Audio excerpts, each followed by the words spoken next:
What's good, Raider Nation? It is the Raider D here, back on the Raider D podcast. Today we're going to be talking about Dont'e Thornton Jr. versus Jack Bech and whether or not the Raiders should start utilizing Jack Bech more. Remember, we did use a second-round draft pick on him.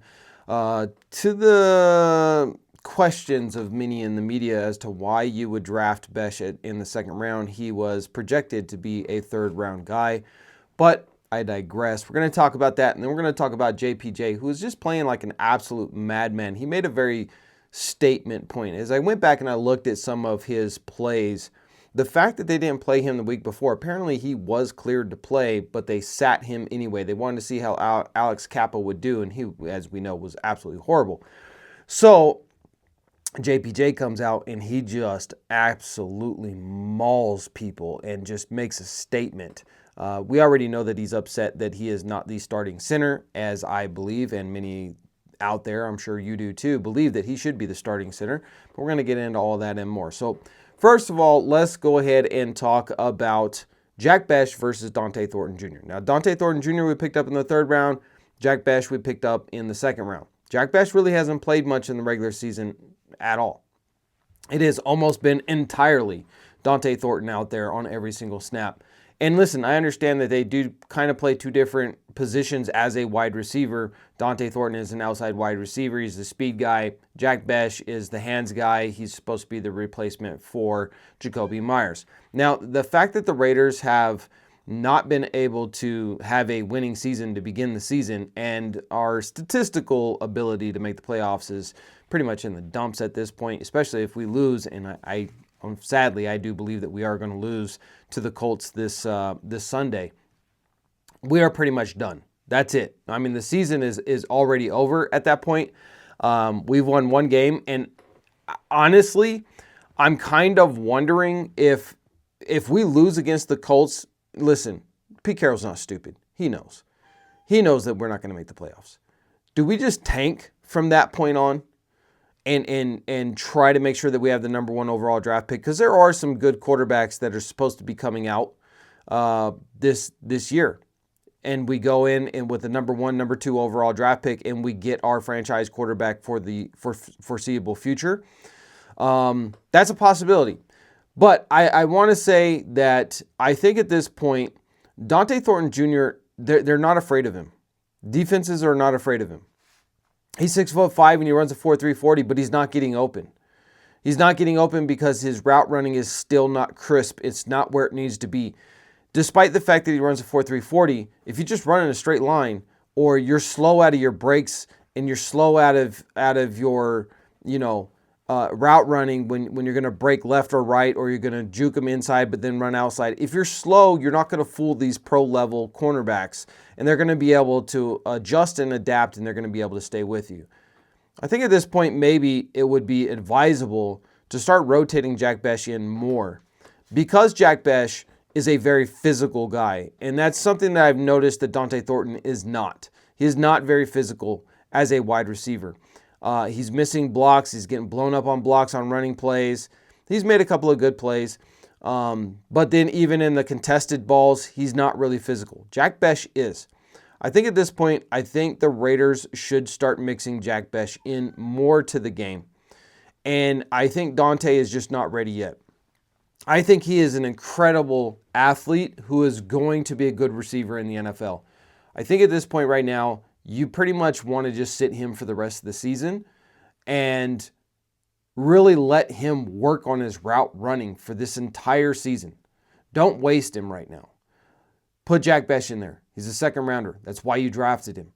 Let him go out there and cook and feed and eat, because Jakobi Meyers is not going to be a Raider next year. He's just not, right? He's already requested a trade. They've refused the trade, and they haven't given him a deal. So it is quite likely that Jakobi Meyers will be gone. And if the Raiders just let him walk and we don't get anything in return, I'm going to absolutely just explode, because it makes absolutely no sense. Jakobi Meyers right now has some trade value. We're not going to get a first-round draft pick for him. We're not even going to get a second-round draft pick for him. But a third round? Absolutely. You could get a third-round draft pick and probably, maybe a third and like a fifth or a sixth. And apparently there was some team that was interested in him, but the Raiders were wanting too much. They weren't willing to pay, and so no deal actually took place. But as far as deals go, you can't get a better deal than Box House. Yes, I slid that in there. Box House is the number one recommendation for me, the Raider D, as far as getting a tiny home and being independent and owning a home. And listen, you can go and buy property for cheap in places like Texas, for example. They have a lot of their box houses on Texas land right now. People are going out and buying Texas land for pennies on the dollar, and they're buying these box houses for way cheaper than you could buying a traditional house or even building it yourself. And they're becoming financially independent because they own their home, they own their land. You can do the same thing. I've done the same thing. Go and check them out today. They are absolutely top notch. They will take good care of you. Now let's talk about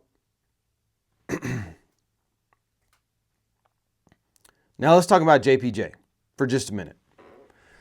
JPJ got sat last week. Wasn't allowed to play. Kappa goes out there. Still this it's a competition thing. And Alex Kappa was absolutely horrendous, as always.